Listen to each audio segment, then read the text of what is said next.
Hey, welcome to Love Grind. Welcome back to Love Grind. I'm Ebony, your host, and we're a space where we talk about messy, magnetic, and sometimes maddening sides of love. Okay, tonight we're going to talk about codependency versus love addiction, the dangerous dance between need and love. Sometimes being a love addict or codependent, we blur those lines and we mix it all into one bowl, but they're two very different things. And we need to know that difference so we know what we're healing exactly. And if both of those things end up in a bowl, that's just fine. We're here to heal. And it's really brave that you took the first step to do so. So let's get right into it. Both of these terms get thrown around a lot, right? Sometimes even interchangeably. But they're not the same thing. They often overlap, and they both come from a deep hunger for connection, validation, and safety. But the way they show up are different.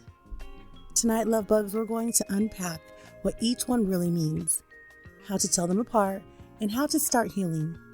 If you find yourself stuck in that cycle of overgiving, overloving, or chasing emotional highs.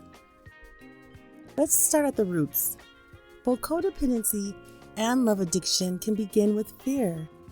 Fear of rejection, fear of abandonment, fear of not being enough. And one of the biggest fears that people have is ending up alone. And so that is a very valid fear. Maybe you grew up in a home where love was conditional. You had to perform to be seen. Maybe you had to take care of someone emotionally before you were even old enough to take care of yourself or your own emotions. Or maybe you were taught that your worth came from how much you can do for others. That's where both codependency and love addiction grow. In that space where love feels unsafe, inconsistent, or earned. But as adults, love bugs, that early wiring plays out differently. What is love addiction? Let's talk about that. Let's review and see if we have a clear understanding of what love addiction really is. Love addiction isn't just liking love a lot or being romantic. It's a dependence on the emotional intensity of a relationship, the highs and lows, the chase, the obsession, the fantasy. Love addicts often confuse chemistry with connection. They crave that spark, that hit of adrenaline that comes when someone new shows interest. And when that fades, as it naturally does in all relationships, they panic. They might chase unavailable partners, idolize people, or lose themselves completely in a relationship just to keep that feeling alive. And when the relationship ends, they go through withdrawal. The same kind of emotional crash an addict feels when they're cut off from a drug. It's not about love. It's about the high of being loved. And who doesn't want to be loved, right? What is codependency? Now let's talk about that. Codependency isn't about chasing romantic intensity. It's about control through caretaking. Codependent people often get their sense of self-worth from being needed. They feel valuable when they're rescuing, fixing, or managing other people's emotions. And it's a sneaky one because on the surface, it can look like kindness, generosity, or devotion. But underneath all that, it's often driven by fear. I didn't realize I was so codependent until my kids left the house and until I had experienced my breakup. I was all of a sudden alone and I was so unhappy not being needed. And I just reflected back on my relationship in my life and said, I even neglected my own needs at times. And so just recognize that in your behaviors and yourself and learn how to spread your love out. It's okay to be nurturing, but when it starts to get into the point where you're not taking care of you, that's when it becomes codependency. If I stop taking care of everyone else, will anyone love me? Well, unlike love addiction, which tends to focus on romantic partners, codependency can show up anywhere with friends, families, children, coworkers, even strangers. It's the pattern of putting other people's needs ahead of your own, to the point of neglecting yourself. You might say yeah when you mean no, and you might feel anxious if someone is upset with you. You might feel guilty resting or setting boundaries or prioritizing yourself. That's not love, that's survival mode. Let's make some quick comparisons, okay? So love addiction You're addicted to romantic intensity and emotional highs.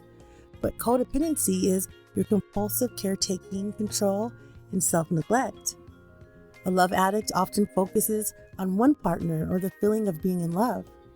Codependency shows up in many relationships, family, friends, children's.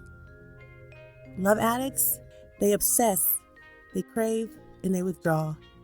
But codependency is overfunctioning external validation from being needed. That's definitely me all of the way. But here's the truth. Many love addicts are also codependent. You might start out as a love addict, right? Chasing that fantasy and end up in a codependent dynamic, trying to hold it all together once the fantasy fades. It's the same wound, but wearing different clothes. The cycle. Let's talk about the cycle. Here's what the cycle can look like. You meet someone, there's chemistry, connection, excitement. You feel seen, desired, maybe even safe. Then the anxiety starts. You start reading into texts. You worry if they pull away. You overgive, overthink, and overfunction.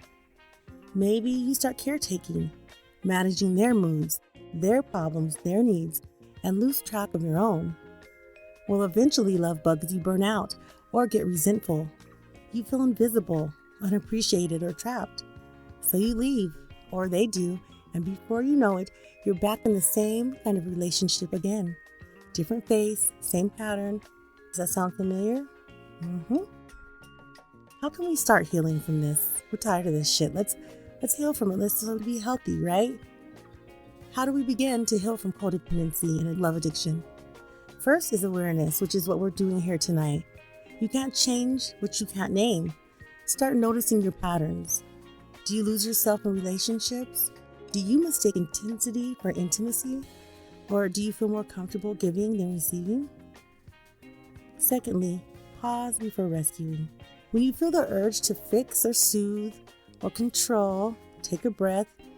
It's not okay to be bossy. Ask yourself, am I doing this out of love or out of fear? Thirdly, you can reclaim your self-worth. Both codependency and love addiction feed off of the belief that I'm only worthy when I'm needed or loved. But your worth isn't negotiable, right? It's inherent. Fourthly, you can relearn boundaries. Healthy love has space. It allows both people to be whole. Setting limits doesn't push people away. It teaches them how to love you better. Definitely, don't be afraid of setting boundaries. People will respect you a lot more. And finally, you can get support. Therapy support groups like CODA, which is for codependence, Sex and Love Addiction Anonymous, and honest conversations with trusted friends and therapists can help you rebuild a relationship with yourself. Because the truth is, healing from codependency or love addiction isn't about fixing how you love others. It's about remembering how to love yourself. And we lose ourselves all the time. We're just learning what real love looks like, right? If we're becoming aware. Love isn't chaos. It isn't caretaking. It's healing from codependency or love addiction. It takes community, not isolation. So join the conversation. Share this episode with someone who might need it. Post your biggest takeaway and tag Love Grind to spread awareness. Let's keep normalizing healthy love, one story at a time. All right? It's not about earning someone's attention or proving your worth. It's calm, it's consistent, it's chosen, not chased. That's what love is. So if you're on your healing journey right now, be patient with yourself. You're not too much. You're not too needy. You're just unlearning patterns that kept you safe once. And that's brave. It sure is, love bugs. Thank you for tuning into Love Grind. All right. Don't forget to follow the show for more deep dives on the psychology of love, attachment, and healing. Okay. Make sure you use your heart in all the decisions you make this week. And until next time, I'm out. This poem is a poem I wrote a while ago. I hope you enjoyed this show tonight, and I hope you enjoy this poem. Make sure you drop one of yours in the comments section. I would love to recite one of your poems here on Love Grind. This one's called I Hung Up. I dialed your phone number, placed the call on mute. You answered it. I knew by your voice that it was definitely you. I heard talking, movement, and wanted to shout, "Hello, it's me. The one you dumped? The woman who knows you'd never take her back." Instead, I just hung up. Your voice was the same, masculine and sexy. Nothing for you has changed. My voice is a melody of heartbreak and a symphony of pain. Everything for me has changed. I wanted to tell you what I am doing now. Back then, you would have been proud. Instead, I just hung up. I cried when I disconnected. I cried for your voice. I cried because I thought I was better, but yet I haven't traveled a mile from where you left me. How can that be? I missed your voice, even when it was yelling insults at me. I called to listen to you, somehow thinking you'd feel me too. Instead, I just hung up, disconnected my line. I probably hate my sounds now and wouldn't recognize my voice, even though for more than a decade I spoke it to you. You cut our line, so now I must disconnect mine.